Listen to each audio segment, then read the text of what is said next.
Welcome to another Fireside Chat. Today we're continuing the topic of sport and life through sport and that sort of thing. So last chat I was talking about how I was shy and the Rocky inspiration and that sort of thing.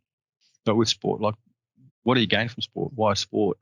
As I touched on from the last video, I was shy. I was generally shy, and playing sport, it's like I took on a different character, a different role in a way. And it wasn't a conscious choice. It was something that just happened. And I just found, for me, and wanting to try and prove myself as a man and seek approval from my dad, it was a legal battlefield. So, like, I was never a dirty player, and I just stuck to the rules. So there's a difference with team sports as opposed to tennis and whatnot, because obviously tennis, you have to drive yourself, have to be disciplined, and you only have yourself to rely on. And there's a certain strength in that anyway. You have to, you're your own master in a way. And I've played tennis and single sports, things like that. And I feel, and I enjoyed that sort of thing as well. But you have to hold the line. You're a link in the chain, and you have to learn to be reliant on others. You can't come in and take over. You can't be a shark or hog the ball, or you can, but you're not going to succeed very well.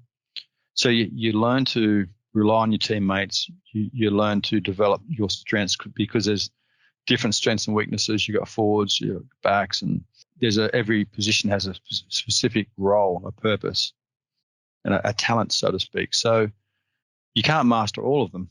Very rare for one guy to be able to master everything.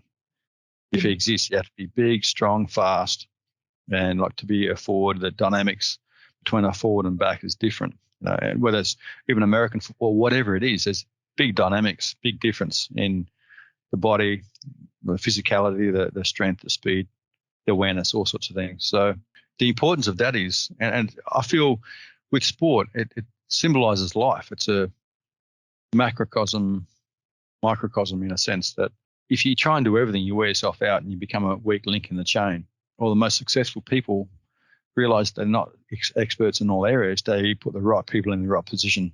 If you have a successful team, you may be a coach, so you're not controlling everything. You're assisting and encouraging and help putting the right combinations together to be successful. So, but as a player, relying on other people is a great thing, and you learn about bonding. Yeah, depending on what you play for. If you play for the government, you learn about bondage. Anyway, so I never should leave that in there, but yeah. Anyway. Classic. But you bond together, your companionship, you learn about trust, and you learn about encouragement and support and all those key things that enable you to succeed in life, the core values. It's so important. From a young age, I was almost role-playing. I'd stand up for my friends, and at times I'd stand up for my friends more than I would myself. So you develop a sense of chivalry, loyalty, and you look after, it's like an extended family, and you look after your teammates. This is the goal. You look after your teammates like you would your family. And I feel there's benefits too, where some families are busy working and doing sports and different things, and you don't always get the support that you would like within your family dynamic or at school or certain places.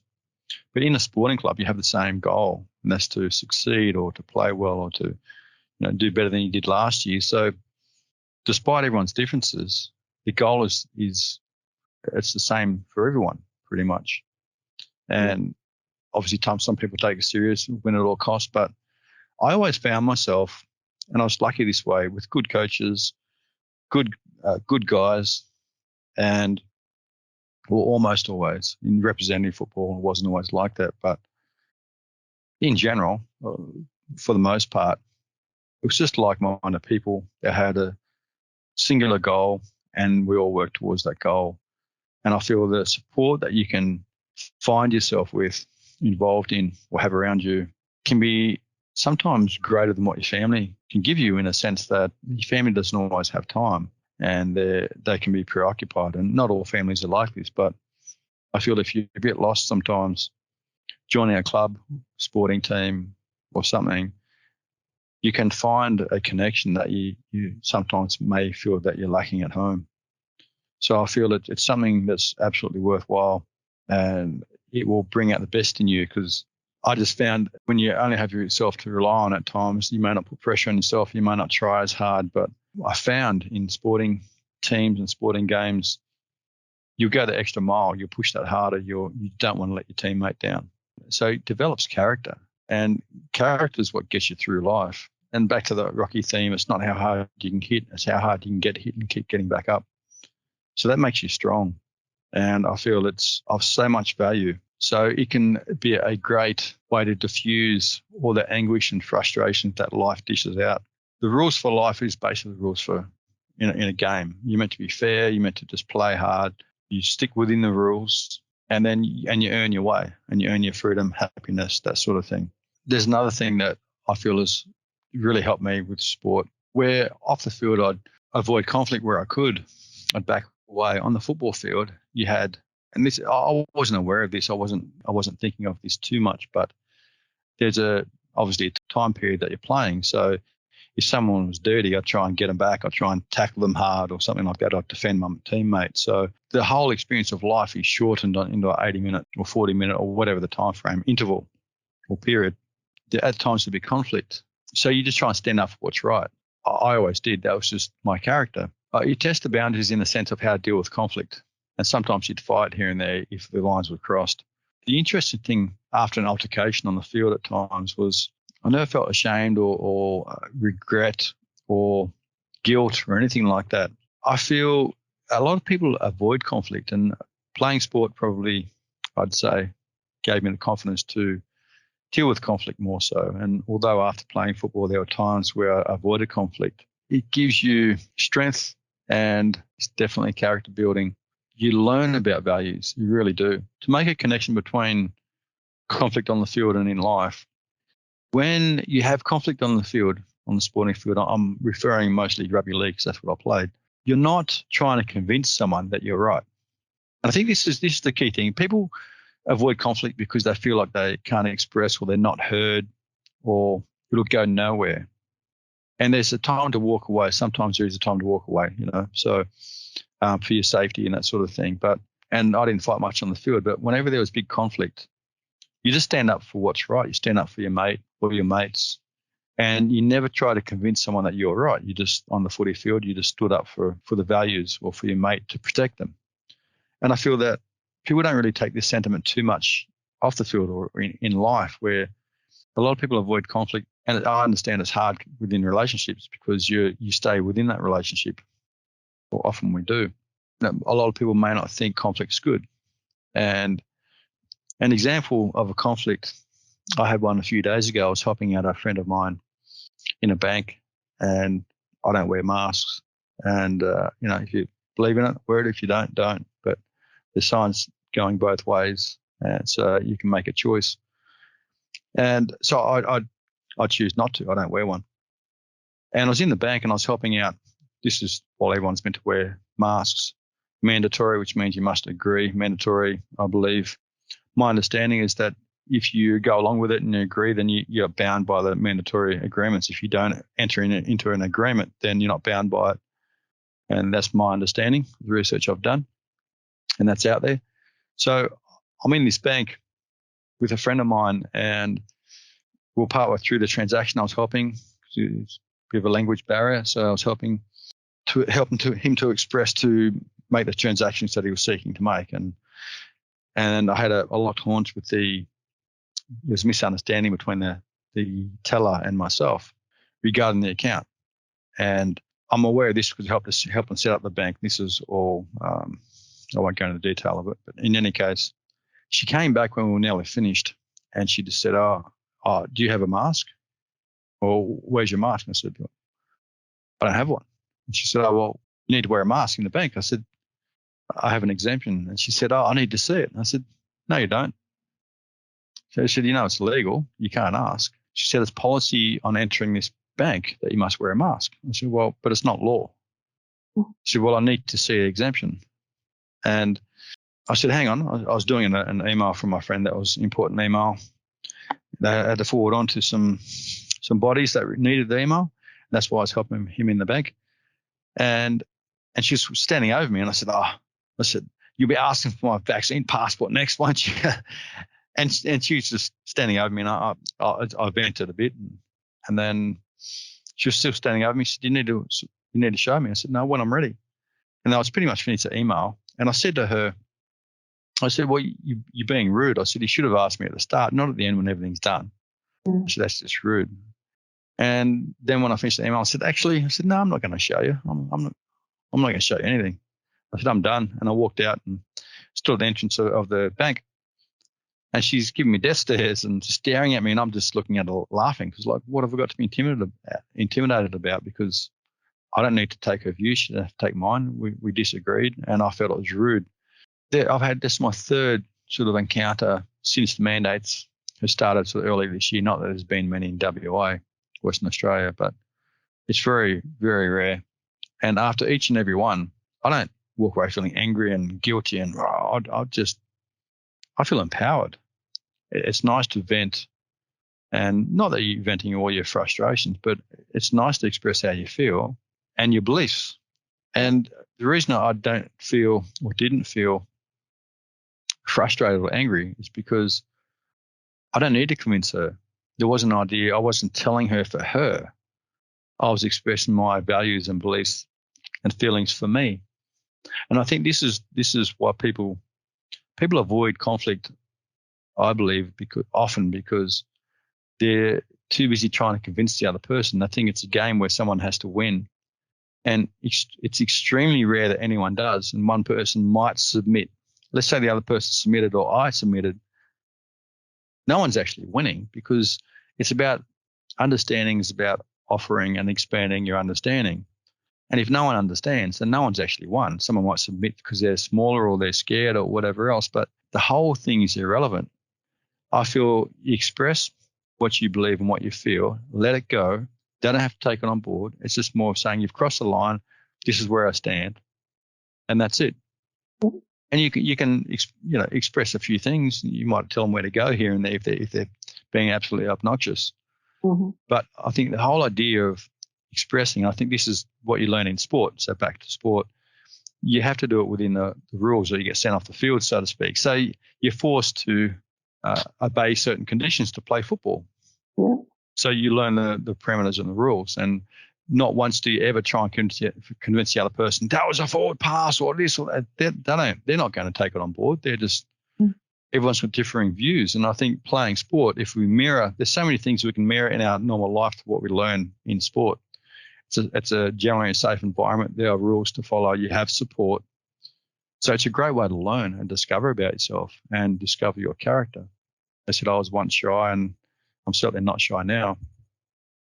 And I just feel that the mentality with any conflict is to express where you stand, how you feel, so they know that there's a boundary there in front, and they're less likely to cross it. Doesn't mean they won't, but I never try and convince anyone of anything when I'm angry or if there's conflict. So I definitely feel the key is to express in a way that frees yourself, and it's best not to try and dump your whole life's frustration on the person that you're dealing with, because then you'll walk away angry because it's the weight of everything you're expressing is disproportionate to the situation.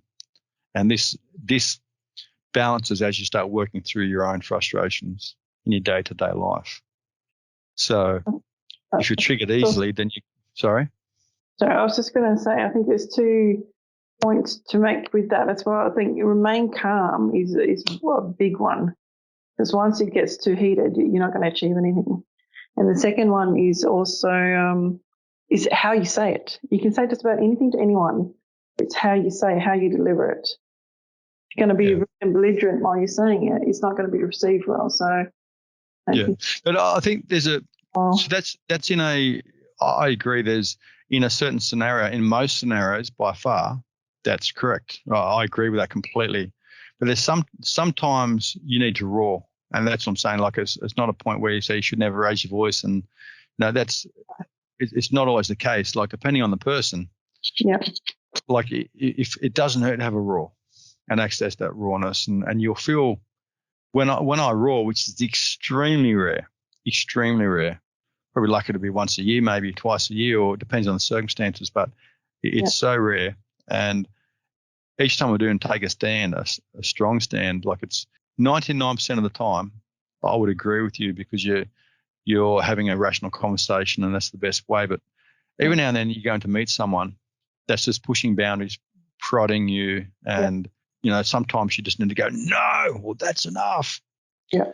And this is the circumstance I'm talking about. I'm not saying be angry and abuse everyone, maybe one person out of 100. And if you're around people that are angrily sort of challenging you, then you've got to look at your friends and where you're hanging out, because it's extremely rare for me.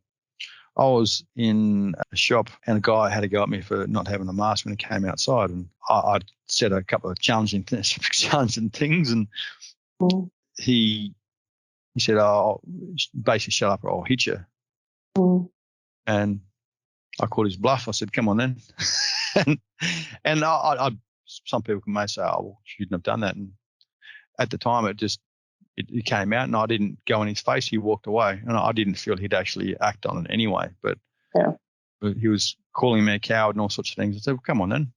And I'm not an advocate to say that you should do this, but the reason I confronted him is he was aggressive towards me, and I'd been hearing a lot about. I know a few friends that don't wear masks, and a number of them had been abused. So I had this in the back of my mind, and I had some friends say, "Oh, you should have just walked away, should have walked away." I said, no. I said, I had the energy to stand there, and I felt comfortable standing there myself. So if I was tired of it, if it was a dangerous situation, and there's a number of people there and it was dangerous, I would have, no worries, I would have walked away. But I said, this guy, like he was obnoxious, he was rude. My feeling at the time was that he's the sort of guy that would talk to anyone that's not wearing a mask, not doing what he's doing.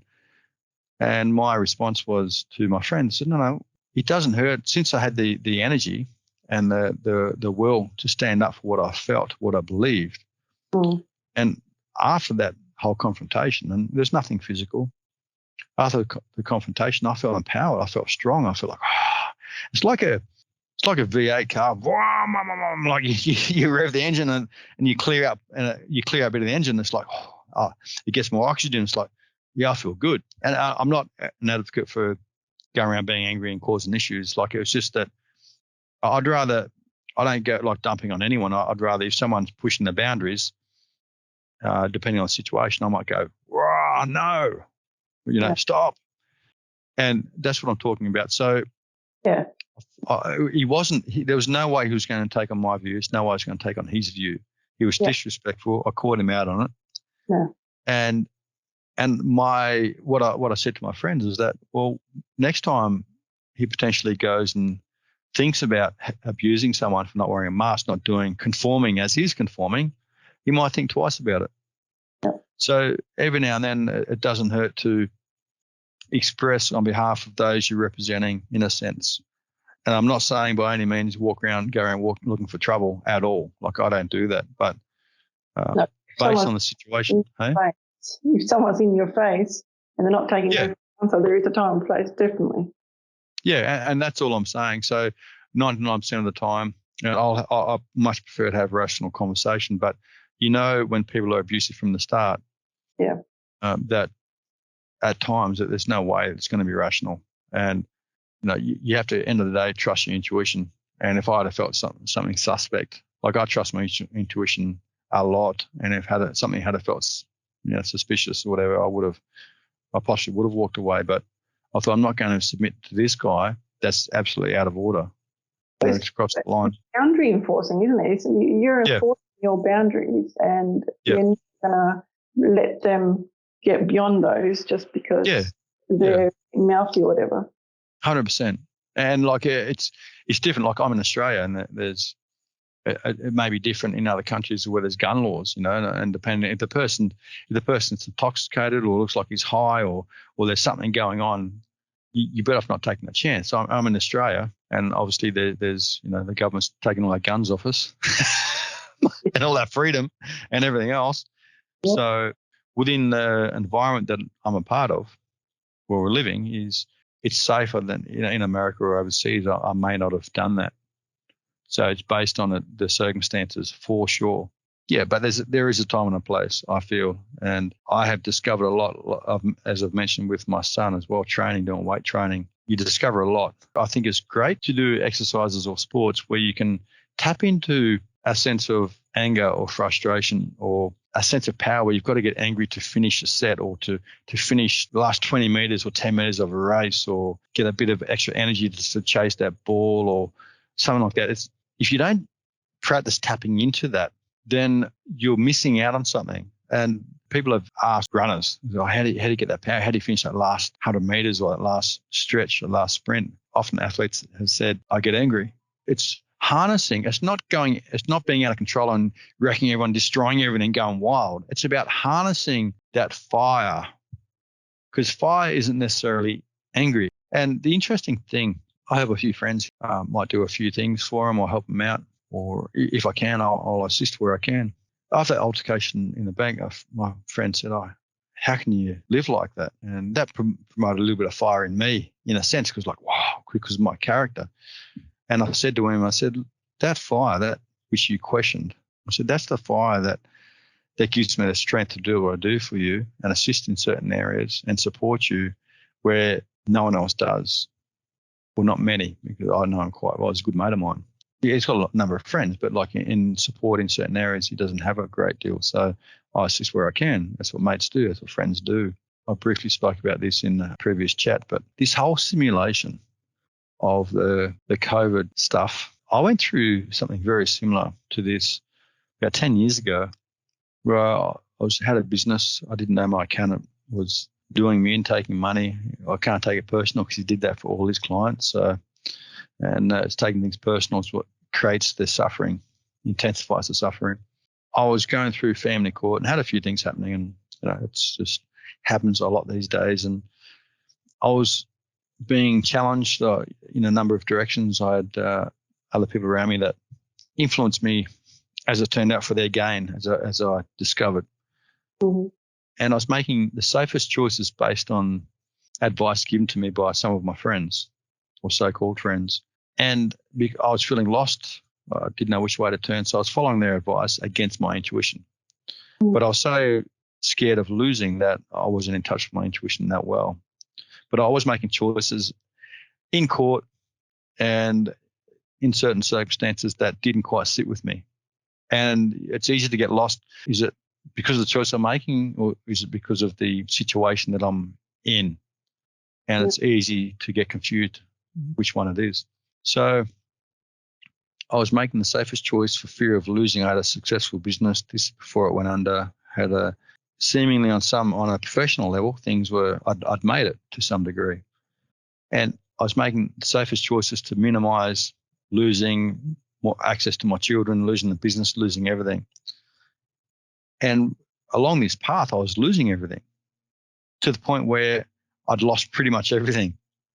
Mm. And so I was making the safest choice. And that's what people are doing today. They're making the safest choice for fear of losing everything. But everything's being stripped anyway. Yeah. So nothing's being pulled back.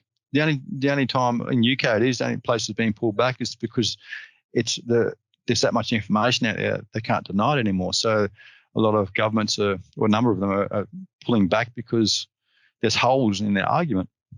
And that's more revealed now because we saw holes from the start. So I got to the point where I questioned whether it was worth me even hanging around or not, take the exit. And there is no escape. And I've spoken about this. One way or another, you have to confront yourself. And I decided that after I lost everything, cars, lost everything, and went bankrupt, lost the business. And I realized that everything's fleeting. All is fleeting.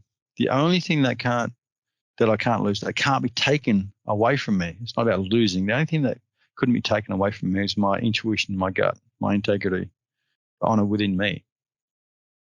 And I thought, no, that's it. I'm done. And I changed my situation. And some of my friends or ex-friends said, that will look really bad in court. And I thought, I don't care, because I came to a decision that I'd rather have nothing and be happy, and not the one that the government says you will have nothing and be happy. Not that, Yeah. not about that one at all. But I'd rather have virtually nothing and be happy than have everything seemingly and feel hollow. Mm-hmm. So I made a decision, and within court and everything I was going through, I did a complete 180. And I just explained my situation and said, this is why I made this decision back then. This is how I'm feeling now. And I thought, I'll risk it all now. I'm just going to tell the truth in court. And I don't trust a lot of bodies, court, family court, government bodies anyway. I'm skeptical. And I don't think that hurts to be skeptical anyway. Take nothing for granted. And it was just a massive lesson that I found a sense of myself. And when I was prepared to risk everything for my integrity, from being stripped of almost everything, that was the only thing that I really valued. And when I made the decision to follow my truth, my integrity, 3 months later, my whole perception of life changed. And I saw my heart for the first time. Everything changed. And I've never been the same since.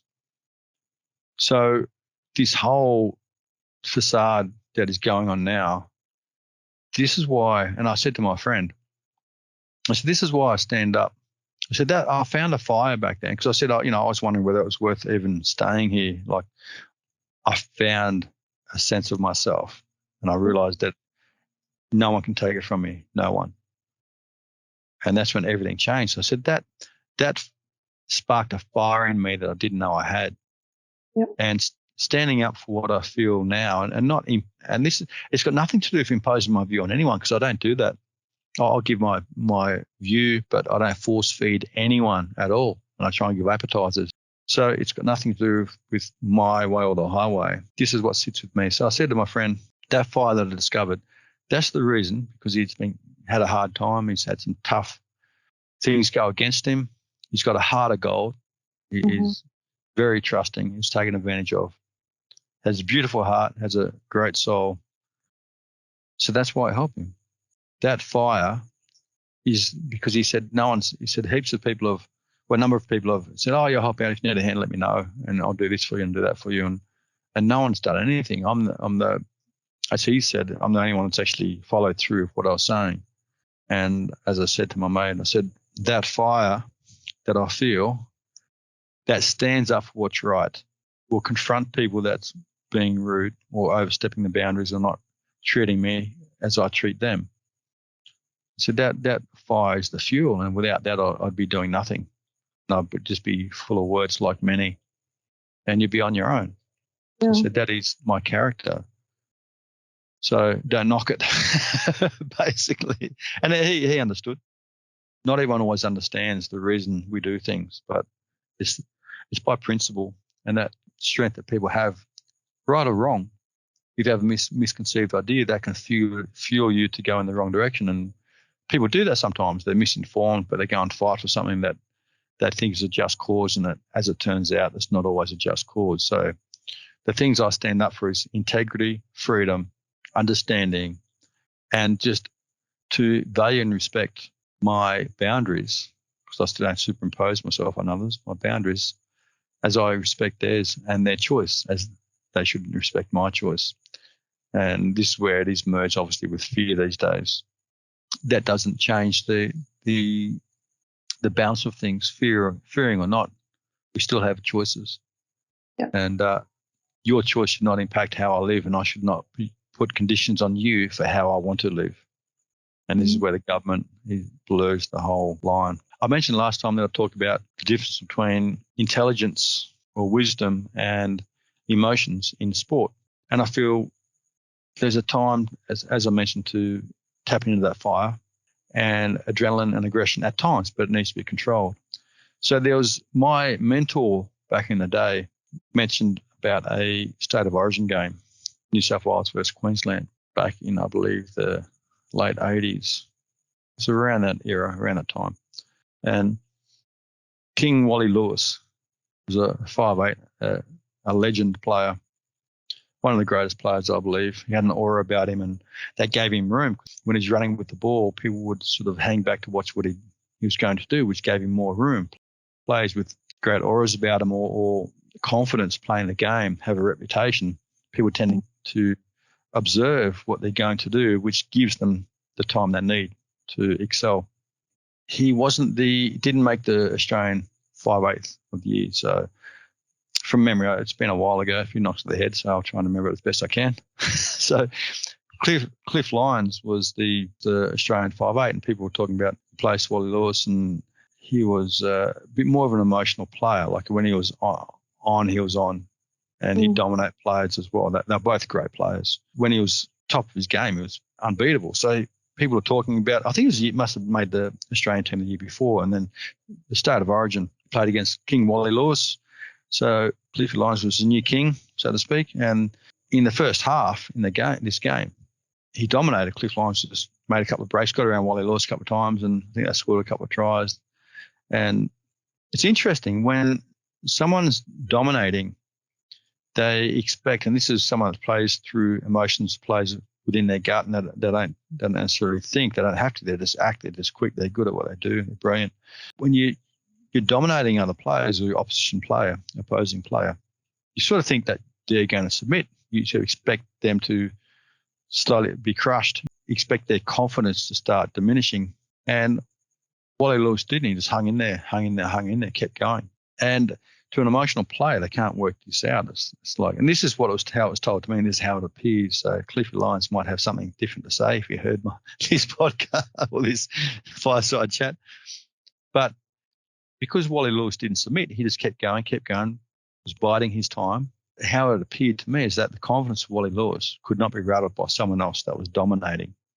Mm. He stuck to his guns, and then he started slowly clawing back, and his confidence kept going, and then he kept at it.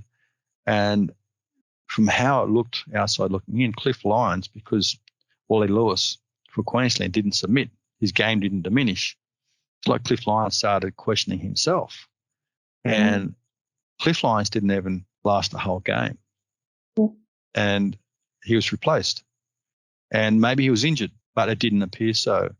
So he started by far the most dominant, made some breaks, did some great things in the first half, didn't even last the full game. And then by the end of the game, Wally Lewis had dominated.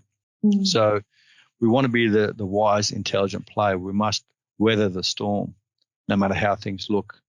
And it's reflective on the football field. The things you discover as an athlete, you carry into your normal life, and you'll succeed. And I think it's a great thing to point out that we must weather the storm and stand up for what is right. And in the end, you'll have your day in the sun. I truly believe that. But even if you may not get exactly where you want to, I feel the peace that comes with standing your ground and standing up for what's right, which is integrity, freedom, and choice within. There's a certain peace with that everyone needs to experience. Conforming and hoping doesn't get you freedom. Mm-hmm. We must take a stand. And I feel playing sport through those means can help you to discover a strength that you may not know you have otherwise. So I definitely feel, in my experience, there's many things to learn from playing sport. It's a great way to connect. And if you're feeling negative or have negative thoughts or depression or certain things, speak to your teammates, speak to your club, speak to your coach, speak to your family. But there are always ways through. There are always ways, and we must keep looking. And with social media, you can reach out to people to get help as well, and support. And for those young ones that, in my experience, that are helping other people that are suffering, you've got to make sure you, in my experience, take time, nurture yourself. Don't take on other people's burdens either. So you're not alone. And it's great to help others around us. But if we don't recharge our batteries, if we don't feed our soul on some level, a sense of connection, then be careful with how much you offer, because you must charge yourself more than you charge others. Otherwise, the whole scale will be shifted into a downward spiral. So self-awareness is key, and challenging yourself, learning to discover your own inner fire, and to harness it in the right way is key. Is not to burn everyone around you. I think there's great many lessons in sport. I'm not sure if we'll do another one in sport. We'll see where it goes. Maybe we can talk about other things potentially. We'll talk more on certain aspects of sport and life, and maybe the next one or down the track, not too far away, as you've mentioned. So there's still a few things we can go into, but I hope you enjoyed this one. And if you have any questions or queries or anything to share, by all means, please do. And we look forward to the next one. Take care. Bye for now.